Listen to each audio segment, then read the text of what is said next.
Antonio Vargas, International President for the Latino Caucus, ATU. Guerra, business agent, president business agent, ATU 256, Sacramento, California. And you're from San Rafael. San Rafael, yes, 1575. Tell us what you've, say it again, I'm sorry. 1575, San Rafael, California. Tell us what you're taking away from this conference over the last 4 days. Well, not knowing that there are other people here, other organizations trying to get funding for transit was a real surprise that there are other organizations that want buses not being taken away from their neighborhoods.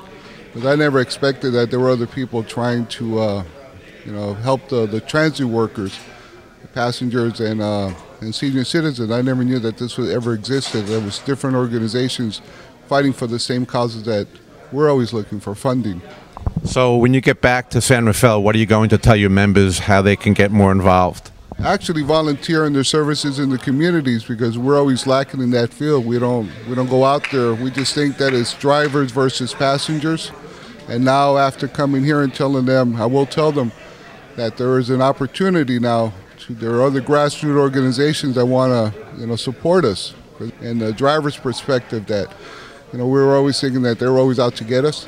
And now I find out that the organizations really want to help us, because they're the ones that have to get to their hospitals, their jobs.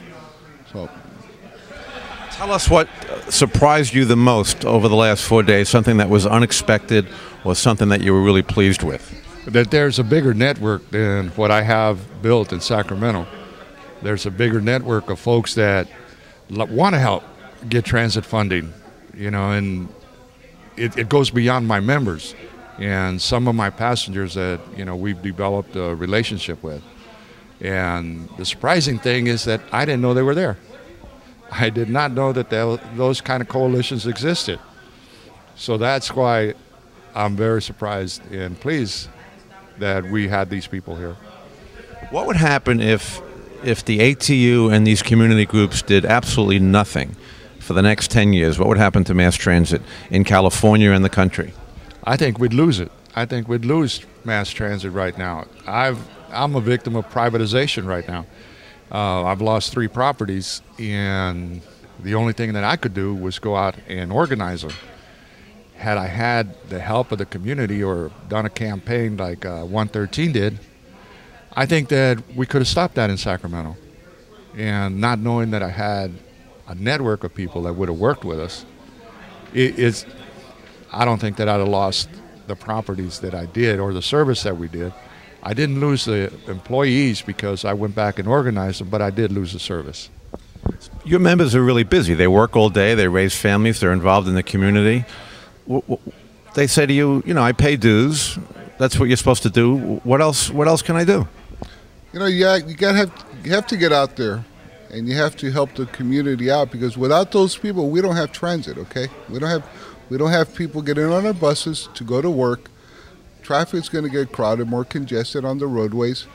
And let's face it, the people who are on our buses, there's always 2 or 3 different things that they've accomplished, have had problems with. One is that they can't afford a car.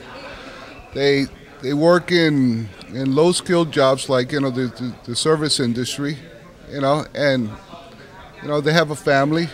So without the buses, they won't be able to get to work. The kids won't be able to go to school. They'll have to walk to school. Where I work in Marin County is kind of different, because our community, the pay scale up there is more expensive than any other area in the Bay Area. And basically, they like to drive the people who take their kids to school. But then when you go into the inner city of San Rafael, California, you notice that our buses, there are 150 people per bus. And if we start to eliminate those buses, then where are they going to go? Back in their cars? And I don't see that. That's great so far. Anything you want to add?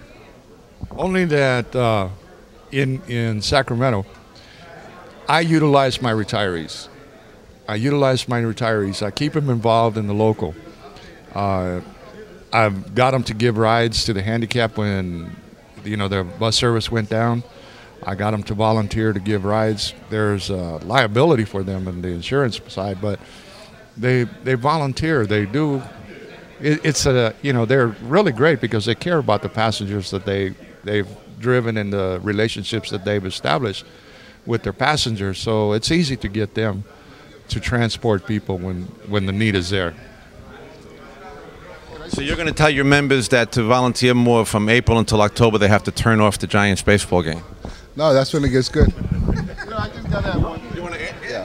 It's still rolling, right? And I think Vic only going to agree with me that Well, I think so, because I don't know why. Personally, I don't understand why I was invited to this.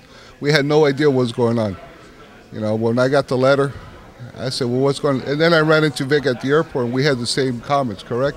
We had no idea we were invited, but now that we're here, and it just opened up our eyes to a whole avenue of new community organizations that we never even knew it existed. So I'm very happy that the president invited me, and I came, and I could show, take this to the community in San Rafael, California, that, we have a group there that wants to promote transit.